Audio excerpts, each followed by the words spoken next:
Summers, New York. PepsiCo World Headquarters, March 28, 1996. A mailroom clerk opens an envelope.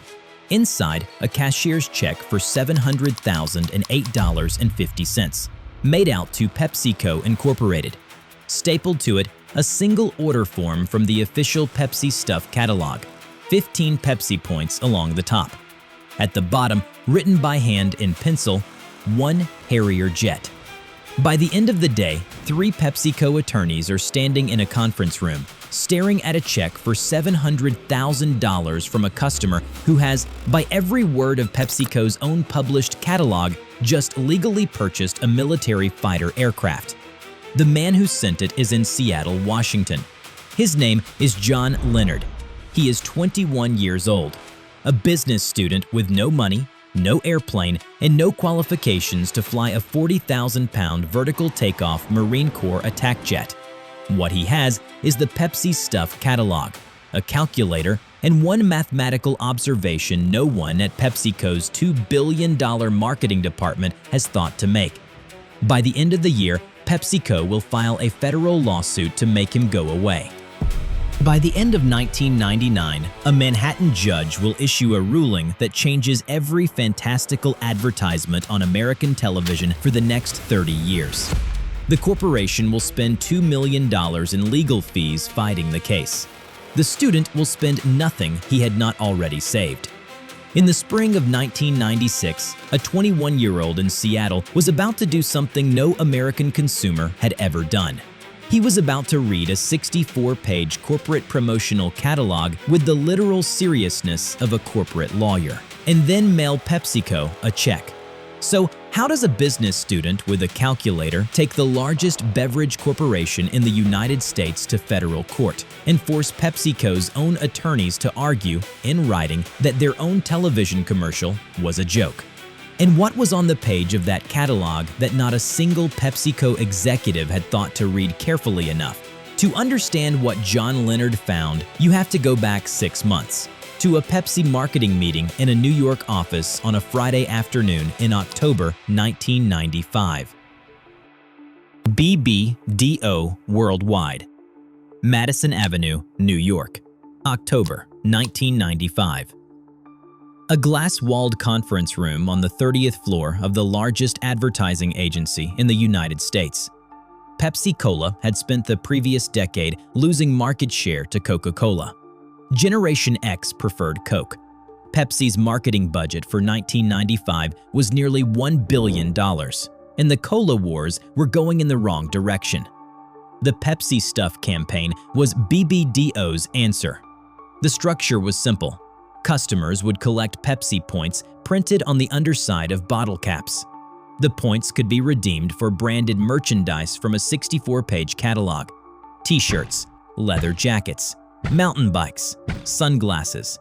$5 million was allocated for production, printing, and distribution. The catalog was printed in 2 million copies and mailed to American households, university campuses, and Pepsi vending locations across all 50 states. The television commercial was the centerpiece, 30 seconds long, aired in primetime rotation on NBC, Fox, and the major cable networks. A teenage boy in a Pepsi t-shirt walks into a high school courtyard. Above him, a vertical takeoff military attack jet, an AV-8B Harrier, descends from the sky and lands beside him. The principal's hat blows off in the downdraft. On screen, the text reads, "Harrier Jet, 7 million Pepsi Points." There is no asterisk. There is no fine print. There is no disclaimer. There is no on-screen warning. The agency's creative team signed off on the spot. The Pepsi marketing department signed off on the spot. The commercial entered national rotation in October 1995. BBDO had spent $5 million producing a commercial that was, on every measure available to a Pepsi marketing executive, a triumph. The catalog had been printed in 2 million copies. The on-screen text had been approved. The advertisement had been approved.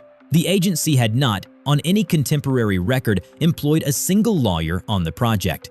3,000 miles to the west, in Seattle, Washington, a 21-year-old business student named John Leonard was about to watch that commercial for the first time.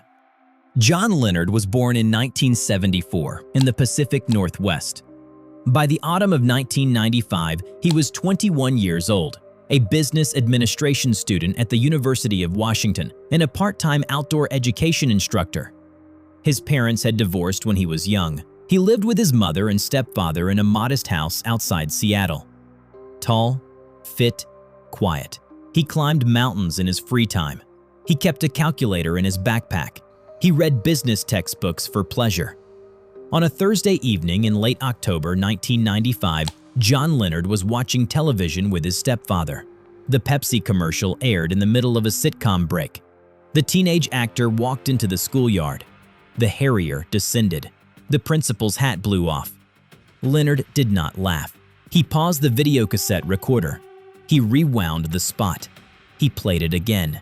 He read the on-screen text.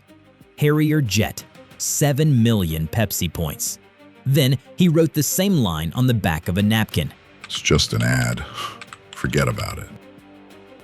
John Leonard did not forget about it. The next morning, he mailed away the small administrative fee required to receive the official 64-page Pepsi Stuff catalog. The catalog arrived in early November. John Leonard read it 3 times. He had no money, no business plan, and no idea who at PepsiCo had approved a 64-page promotional catalog without legal review. He had only the catalog itself, and by the time he had read it for the 3rd time, he had identified 3 components on page 17 that no other reader of that catalog, among the 2 million Americans who had received one, had thought to count. What he had counted was the math. Page 17 of the Pepsi Stuff catalog. The official rules of the promotion. 5 paragraphs of legal language printed in 8-point font. John Leonard read it 3 times. He identified 3 things. First, the program required customers to submit a minimum of 15 original Pepsi Points, physical bottle caps cut from real Pepsi products. 15. That was the floor. Second, above the floor of 15, any additional Pepsi Points required to reach a prize threshold could be purchased directly from PepsiCo. The cost was 10 cents per point, paid by personal check or money order. Third, the catalog set no maximum limit on point purchases. There was no ceiling. There was no per customer cap. There was no per prize cap. The math was straightforward. The Harrier Jet required 7 million Pepsi Points. 15 of those points needed to come from real bottle caps, a one-day errand and approximately $5 at any American supermarket. The remaining 6,999,985 points could, by the literal text of page 17, be purchased at 10 cents each. 6,999,985 points multiplied by 10 cents equals $699,998.50, plus $10 for standard shipping. Total, $700,008.50.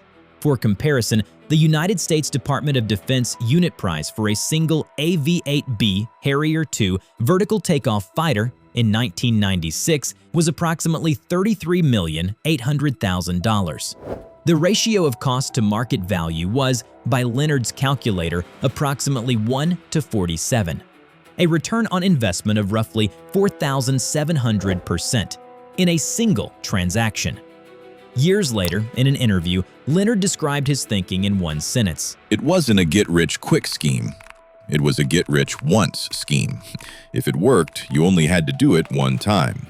Page 17 of the Pepsi Stuff catalog was the legal architecture of the entire promotion.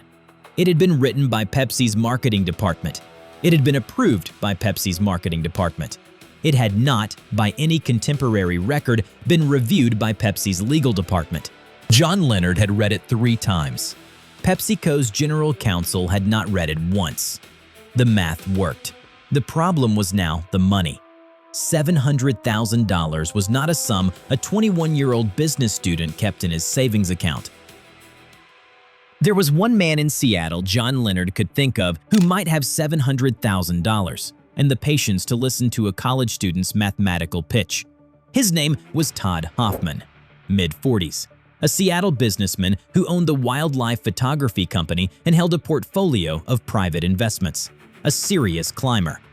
Leonard had met him through the Pacific Northwest mountaineering community 2 years earlier. In late February 1996, Leonard called Hoffman and asked for a meeting. He brought the Pepsi Stuff catalog, his calculator, and a single page of handwritten math. They met at a coffee shop in downtown Seattle. Hoffman listened. He laughed. Then he stopped laughing and asked Leonard to repeat the rules on page 17. Leonard repeated them. Hoffman took the catalog. He read page 17 himself. Twice. He looked up. You're telling me the catalog is the offer? The catalog is the offer, and the rules are the contract. And nobody at Pepsi has read this? Leonard did not answer that one. The partnership was structured the same evening. Hoffman would provide the full $700,000 in capital.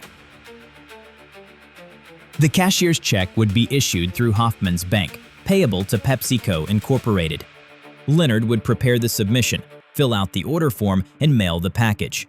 If PepsiCo delivered the jet, Hoffman would hold the senior equity position. If PepsiCo refused, they would share the legal fight. In late March 1996, Hoffman walked into his bank and signed the paperwork. The teller printed the cashier's check, $700,008.50, payable to PepsiCo Incorporated. Hoffman handed it across the counter, watched it print, and slid it into his coat pocket. That afternoon, he handed it to John Leonard in a coffee shop in downtown Seattle. Todd Hoffman was, by 1996, exactly what Leonard needed. He had the capital. He had the patience. He had the willingness to read a corporate promotional catalog as if it were a futures contract. And he had, by every legal definition available to a federal judge, become Leonard's full partner in what would, within months, become the most expensive marketing miscalculation in the history of American advertising. On the morning of March 28, 1996, John Leonard walked to a post office in Seattle, Washington. The envelope was registered mail, manila, heavy, insured for the full face value of the contents. Inside were 3 items: the cashier's check, drawn on Hoffman's bank, made out to PepsiCo Incorporated for $700,008.50. The official Pepsi Stuff order form, completed by hand. Name, address, telephone number. At the bottom of the form, in the line reserved for the requested prize, written in pencil and clear block letters, 1 Harrier Jet. And 15 original Pepsi Points, cut from the necks of 15 bottles of Pepsi Cola purchased the previous week at a Seattle supermarket. Stapled to the order form. The envelope was addressed to PepsiCo Stuff Redemption in Somers, New York. It traveled across the country by registered mail for 4 days. It arrived in the PepsiCo Redemption mailroom in early April. The clerk who opened it read the amount on the check first, then read the order form, then read it again, then carried the entire envelope to her supervisor's desk. Within 24 hours, 3 attorneys from PepsiCo's General Counsel office were standing in a conference room in Somers, New York, holding a cashier's check for $700,000 and a hand-completed order form requesting a military fighter aircraft. PepsiCo's first response was sent within 10 nights. The corporation returned the cashier's check by registered mail. The accompanying letter described the Harrier Jet element of the commercial as fanciful and humorous in nature. The letter included a complimentary package of coupons for free Pepsi Cola products as a goodwill gesture. John Leonard did not cash the coupons. He hired a Seattle law firm. The firm sent a formal demand letter to PepsiCo's General Counsel. The letter cited the catalog. The letter cited the official rules. The letter requested delivery of 1 AV-8B Harrier II jet, or financial settlement equivalent to its current market value. By the first week of August 1996, PepsiCo's General Counsel had reviewed the Pepsi Stuff promotion documents and reached a conclusion the marketing department had managed to avoid for 16 months. John Leonard was right. The catalog was, Under every state contract law in the United States, an offer. The check was acceptance. The 15 Pepsi points were consideration. PepsiCo had two options: deliver the jet or take Leonard to federal court before he took them. PepsiCo's senior management chose the second option. August 6, 1996. PepsiCo Incorporated files a declaratory judgment action against John D.R. Leonard in the United States District Court for the Southern District of New York. The filing was strategic. By filing first in PepsiCo's home federal court in Manhattan, the corporation locked in the jurisdiction. Leonard, a Seattle resident, would now have to defend the case 3,000 miles from home, in front of a court physically located in PepsiCo's own backyard. The case was assigned to Judge Kimba M. Wood, a federal district judge of the Southern District of New York, on the bench since 1988, known for high-profile rulings in commercial litigation. PepsiCo's argument was simple. The Harrier Jet element of the commercial was obvious puffery. No reasonable American consumer could have believed the corporation was offering a military attack jet for the price of a small house. Therefore, no offer existed. Therefore, no contract had been formed. Leonard's argument was equally simple. The published catalog, the official rules, the cashier's check, the accepted offer. Under American contract law, the case was open and shut. The litigation became national news. The Wall Street Journal covered the docket. The New York Times ran a feature. CNN sent a camera crew to Seattle. Then the Pentagon weighed in. The press attention reached the United States Department of Defense within a week of the original filing. The Pentagon spokesman, Kenneth Bacon, Assistant Secretary of Defense for Public Affairs, was asked in a regular press briefing whether the Marine Corps would, in fact, sell a Harrier jet to a private American citizen. His response, transcribed and printed in newspapers across the country, was as follows: "The Harrier is not for sale to civilians. Even a demilitarized Harrier would not make a very good lawn ornament."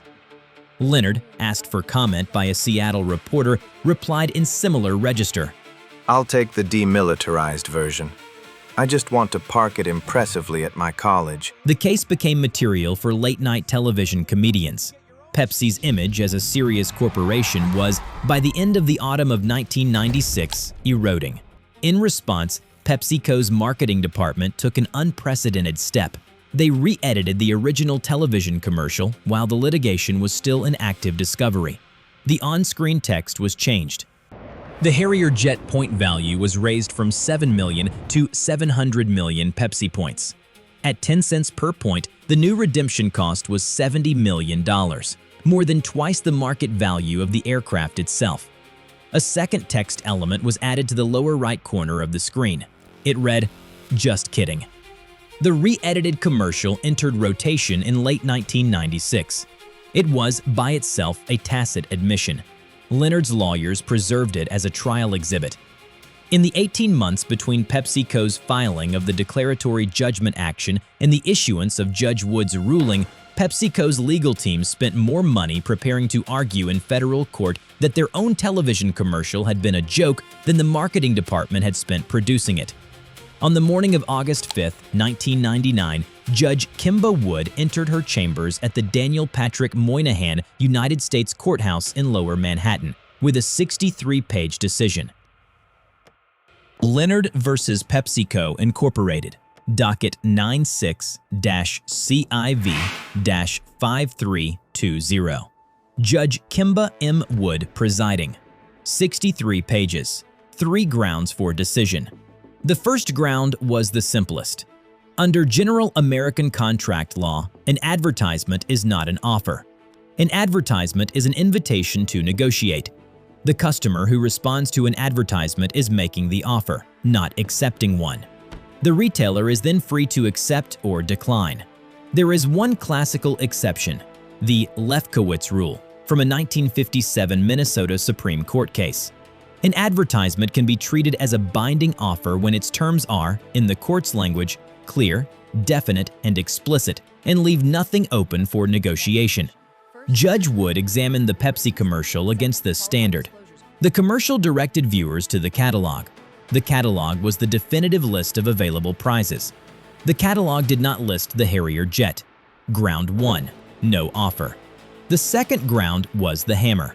In American contract law, the question of whether a statement is a serious offer is determined by what the court calls the objective reasonable person standard. The question is not what John Leonard subjectively believed. The question is not what PepsiCo subjectively intended. The question is what a hypothetical, objectively reasonable American consumer sitting on his couch in October 1995 would have understood the commercial to mean. Judge Wood ruled that no objectively reasonable consumer could have believed a Fortune 500 beverage corporation was, in fact, offering a $33 million military fighter aircraft for the price of a small Seattle house. She analyzed the commercial's elements in detail. A teenager piloting a combat jet without a flight helmet, the jet damaging school property on landing, the unrealistic ease of vertical takeoff in a residential neighborhood. She categorized every element as puffery, non-actionable rhetorical exaggeration. From the written decision, the notion that national advertising campaigns are designed to make serious offers to enter into contracts is inconsistent with the role of advertising as a marketing tool. Ground 2. No reasonable belief. The third ground was technical, but conclusive. Under the Uniform Commercial Code, Article 2-201, any contract for the sale of goods of $500 or more must be evidenced by a writing signed by the party against whom enforcement is sought. The Harrier Jet was, beyond dispute, a good. The price was, beyond dispute, more than $500. Leonard had a cashier's check. Leonard had an order form. He did not have a single document signed by any representative of PepsiCo. Ground 3. No enforceable writing. The ruling, issued August 5, 1999, in favor of PepsiCo. Leonard's case dismissed with prejudice, affirmed on appeal by the Second Circuit Court of Appeals 1 year later. John Leonard lost the case. By every formal measure of American contract law, the United States District Court for the Southern District of New York ruled that PepsiCo's commercial had not been an offer, that no reasonable person could have understood it as one, and that no enforceable contract had ever existed.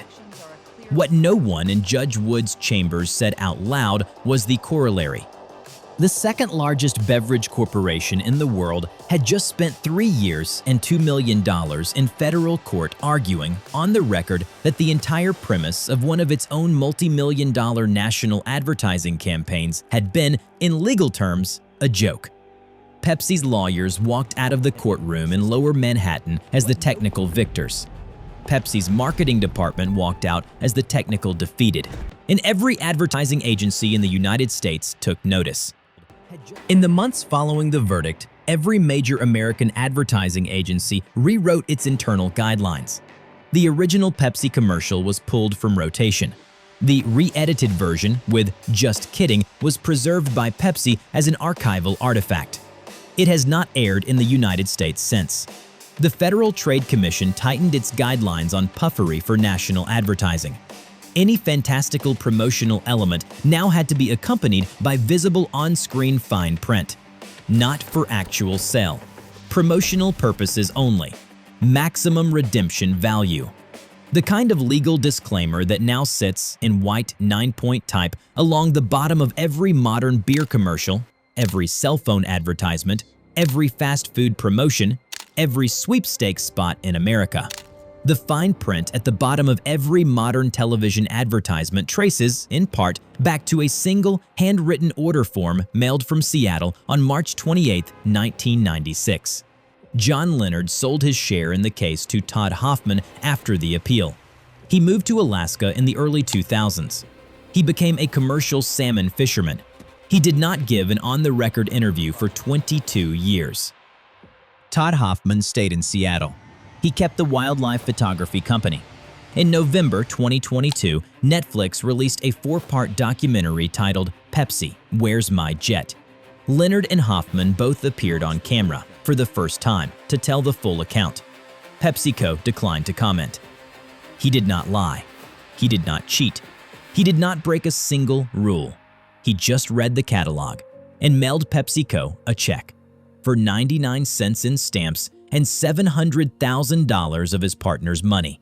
John Leonard taught the American advertising industry a single lesson it has never unlearned. If you put a promise on television, write the fine print first.